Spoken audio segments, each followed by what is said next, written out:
longer video on this, so you can watch that for more details, but I'll give a brief answer. Regarding the age of Aisha radiallahu anha, there is nothing in the Quran about it. There's no verse in the Quran that discusses her age. There's nothing from the Prophet, peace be upon him, where he mentioned her age. There's no hadith, we call marfu', where the Prophet, peace be upon him, said about her age.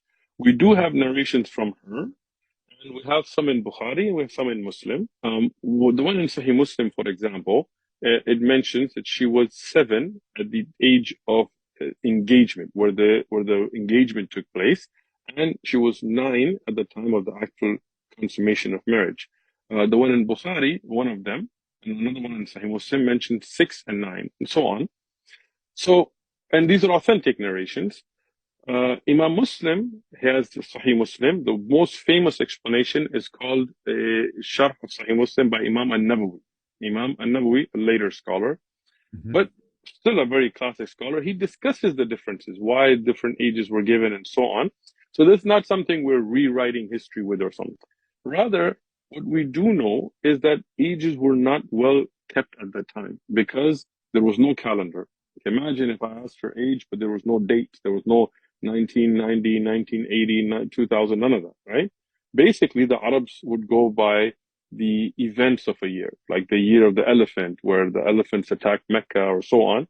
Right. When they would have certain events, they would kind of remember dates from that. That's why many of the companions, even Khadija, the first wife of the Prophet, peace be upon him, we have different opinions about her age at the time of marriage, ranging from 25 and 28, which is more authentic, to all the way to 40.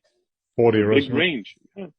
But the point being, until the Hijri calendar began in the time of Umar, meaning after the death of the Prophet ﷺ, after the death of Abu Bakr, and the time of Umar, the first Muslim calendar developed, the Hijri, which we still use today.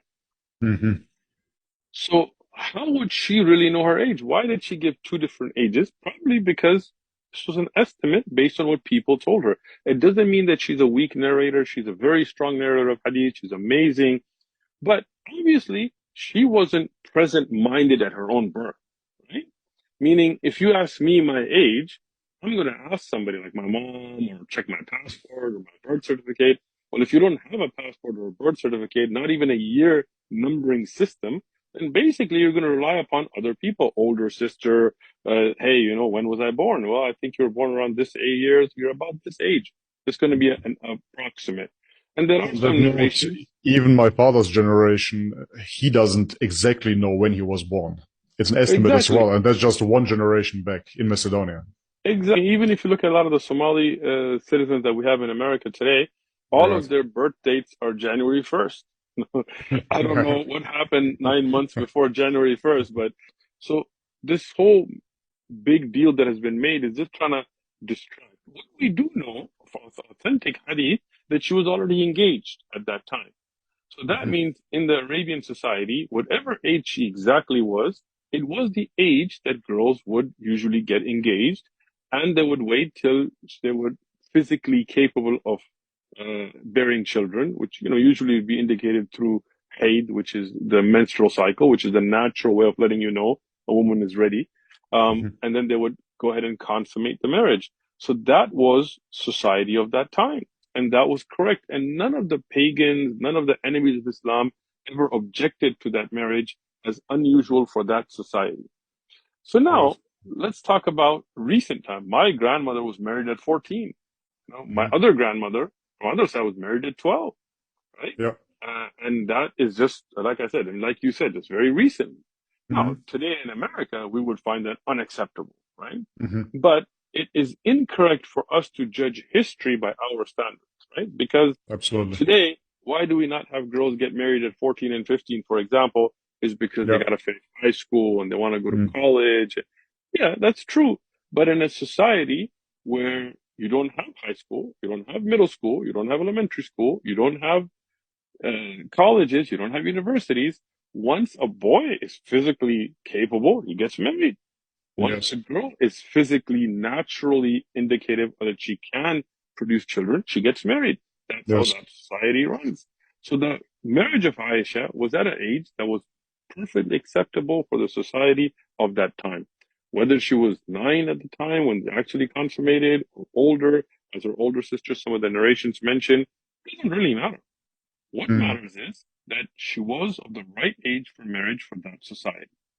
We have in America many presidents that got married to girls that were underage according to our standard of 18 today.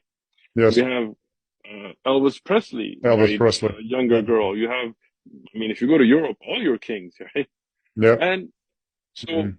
I'm just saying that if David Wood or any of the Islamophobes want to be just and honest about it, well, according to majority of the biblical scholars, Mary was about 12 when she got married. They might come back, oh, no, no, no. Mary's age is not in the Bible. Well, Aisha's age is not in the Quran, radiallahu anha, Right. right? Fair enough. But Yes. if you go to any historical references like the Catholic Encyclopedia and others, they will mention that she was around 12 to 14 years of age. And Joseph, according to those references, was around 90 at the Mm. time. They had sexual intercourse afterwards. As most references will mention, she was married to him at that age. Now, today, that would not be accepted. But then people say, oh, no, no, no, that society, that's when Jewish girls would get married. Okay, Mm-hmm. well, then Arabian society, that's when Arabian girls would get married. Just want to point out the hypocrisy again here in the West. If you look into what teenagers do, everybody knows it. It's an open book. When they hit Right, puberty, they go out partying, they have promiscuous right, sex, teen pregnancy, etc., etc. So this is nature. This is God showing you that the bodies are fully functioning. yeah, And instead of using it productively, like your grandparents in that case, they use it absolutely in the wrong way I and agree. end up, yeah, never married, single mom household, whatever, right? There's So what's a good there's about a that? school in San Diego. I used to be a teacher's assistant when I was going to college in that school, Mm, and they have a daycare for the girls, and it's a middle school, right? okay. That means sixth, seventh, eighth grade. Hmm. And I remember there was a 12-year-old girl that had a child Yeah. in that school. Now imagine that means she was sexually active at 11 or under, right? Yeah. Nobody considers that to be illegal act here in America today, right? Hmm. She did it. She's not in Yep. jail. Her boyfriend that she had the child with is not in jail, right? If that is okay for people to have sex at that age, then why wouldn't they get married at that age? If they're ready for it, right? Absolutely. In Islam, we have books of fiqh jurisprudence, and what those books like Al-Mughni, Al-Majmu'ah, they tell us is marriage has to do with physical readiness and mental capability of a person.